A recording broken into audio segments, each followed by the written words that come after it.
Hey everyone, in this video we will see how to fix AOC monitor no sound, HDMI audio output volume and driver fix. Fix 1 is check the monitor volume. Press the menu button on your AOC monitor, then go to audio or volume setting. Increase the volume, make sure mute is not turned off. Then set HDMI as a default audio output. Right click the speaker icon on the taskbar, then select sound setting.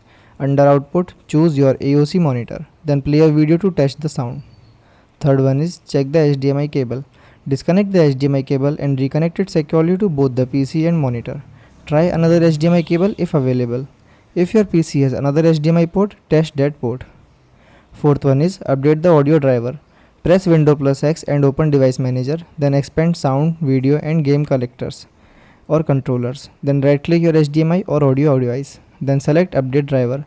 Restart your computer after the update. Fifth one is run the Windows Audio Troubleshooter.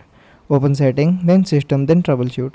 Select other troubleshooters. Run the playing audio troubleshooter, then apply any recommended fixes.